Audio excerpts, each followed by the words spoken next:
அளித்த கொடையாளர்களுக்கும் இந்த நிகழ்ச்சியில் கலந்து கொண்டு மகிழ்ச்சியை வெளிப்படுத்தினர். சென்னையில் 17 பெண் பொறியாளர்களின் மேற்பார்வையில் நடைபெற்று வரும் அடுக்குமாடி கட்டடப் பணி பலரையும் வெகுவாக கவர்ந்துள்ளது. ஆண்கள் ஆதிக்கம் செலுத்தும் துறையில் சவாலாக களமிறங்கியுள்ள இந்த சிங்க பெண்களை பற்றி விளக்குகிறது இந்த தொகுப்பு.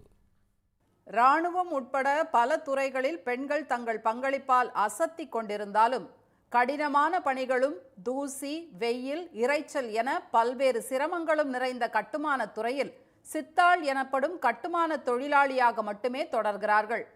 பொறியியல் கல்வி முடித்தவர்களும் அலுவலக பணியே மேற்கொள்ளும் நிலை. அதை மாற்ற L&T நிறுவனம் மேற்கொண்ட முன்முயற்சியால் சென்னை மணப்பாக்கத்தில் 500 கோடி ரூபாய் மதிப்பிலான 17 தளங்களை கொண்ட பிரம்மாண்ட கட்டடப் பணியை பெண் பொறியாளர்களே ஒரு சவாலாக மேற்கொண்டு அசத்தி வருகிறார்கள்.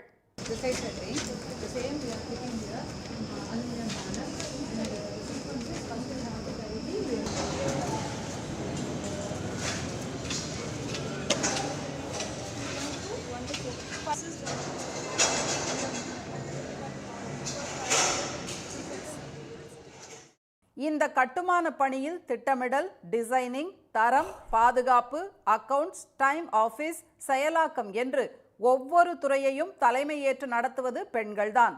அது மட்டுமல்ல, இப்பணியில் ஈடுபட்டுள்ள பணியாளர்களிலும் 40% பேர் பெண்கள் என்பதும் குறிப்பிடத்தக்கது. மொத்தம் பார்த்தீங்கன்னா 17 உமன் இன்ஜினியர்ஸ் இருக்காங்க. ஓவரால் 40% ஆஃப் 40% உமன் எம்ப்ளாயீஸ் இருக்காங்க. எல்லா உமன் எம்ப்ளாயீஸும் பார்த்திங்கன்னா ரொம்ப இந்த சேலஞ்சை வந்து ஒரு நல்ல ஆப்பர்ச்சுனிட்டியாக எடுத்துகிட்டு ஒர்க் பண்ணிகிட்ருக்காங்க.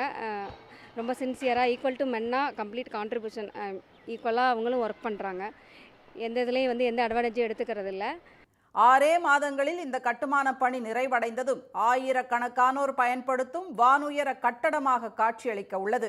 கல்லூரி மற்றும் பாலிடெக்னிக்கில் ஏராளமான பெண்கள் சிவில் என்ஜினியரிங் படித்தாலும் பெரும்பாலானோர் அத்துறையில் பணியாற்றுவதில்லை அல்லது வேறு பணிகளுக்கு சென்று விடுவதே இன்றைய யதார்த்தம். கட்டுமான துறையை இனி ஆண்களுக்கான துறையாக மட்டும் பார்க்காதீர்கள் என்கிறார்கள் இந்த சிங்க பெண்கள். மேல் டாமினேட்டட் ஃபீல்டுன்னு சொல்லிடுவாங்க. But L&T has taken as initiative. எங்களுக்கு அந்த ரெக்கக்னைஸ் பண்ணிட்டு ஆப்பர்ச்சுனிட்டி கொடுத்துருக்காங்க. ஸோ நெக்ஸ்ட் மேபி ஒரு 10 இயர்ஸில் கன்ஸ்ட்ரக்ஷன் ஃபீல்டாகவே பார்க்கணும்.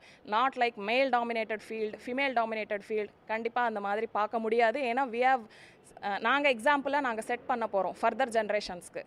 தங்களை நம்பி தரப்பட்ட மிகப்பெரிய திட்டம் என்பதால் தங்கள் வீட்டை பார்த்து கொள்வதை விட கூடுதலாகவே இந்த கட்டுமானத்தை மிக கவனமாக கையாண்டு வருவதாகவும் இதனால் தங்களது பொறுப்பும் தன்னம்பிக்கையும் அதிகரித்துள்ளதாகவும் இந்த பெண் பொறியாளர்கள் மகிழ்ச்சி தெரிவிக்கின்றனர். எனக்கு இந்த சைடில் என்ன ஒரு சந்தோஷமான விஷயம்னு பார்த்தீங்கன்னா, நம்ம இன்னைக்கு டெய்லி ஒன்று ஆரம்பிக்கிறோன்னா அதனோட ப்ராக்ரஸை வந்து கண்கூட பார்க்குறோம். இப்போ ஆஃபீஸ் ஒர்க்கு அந்த மாதிரி இருக்கும்போது நம்மளால் அந்த ப்ராக்ரஸை வந்து பார்க்க முடியாது. பட் சைட்டில் வந்து இப்போ இந்த பில்டிங் வந்து இவ்வளோ பெருசாக வளர்ந்துருக்கு. இப்போ நாங்கள் 11th 12th ஃப்ளோர் போட்டுட்ருக்கோம். Almost 17 slabs. இது நான் இப்போ ஆல்மோஸ்ட் வந்து 15 ஸ்லாப்ஸ் முடிஞ்சிருச்சு. நான் இந்த சைட்டுக்கு ஸ்டார்ட் ஆகும்போது ஒன்லி வெறும் கிரவுண்டு மட்டும்தான் இருந்தது. ஸோ இந்த ப்ராக்ரஸை நான் வீட்டுக்கு டெய்லி போகும்போது இப்படி நிமிர்ந்து பார்க்கும்போது இந்த பில்டிங் வந்து இவ்வளோ ஹைட்டாக இருக்கும்போது நான் அந்த ஃபிசிக்கல் டயர்டு, மென்டல் டயர்டு எல்லாமே மறைஞ்சு ஒரு மாதிரி ஹாப்பியாக இருக்கும். சாதிக்க ஆணாகத்தான் இருக்க வேண்டும் என்ற காலம் எப்போதோ கடந்து விட்டது. அது கடினமான பணிகள் நிறைந்த கட்டுமான துறையிலும் தொடர்வதற்கும் எதிர்காலத்தில் பெண்கள் அதிக அளவில் இந்த துறையில் பங்கேற்பதற்கும் வழிகாட்டும் இந்த சாதனை மலர்களின் அர்ப்பணிப்பு மிக்க பணிகள் நிச்சயம் ஒரு கலங்கரை விளக்கம்தான். பாக்ஸ்கான் தொழிற்சாலையில் திருமணமான பெண்கள்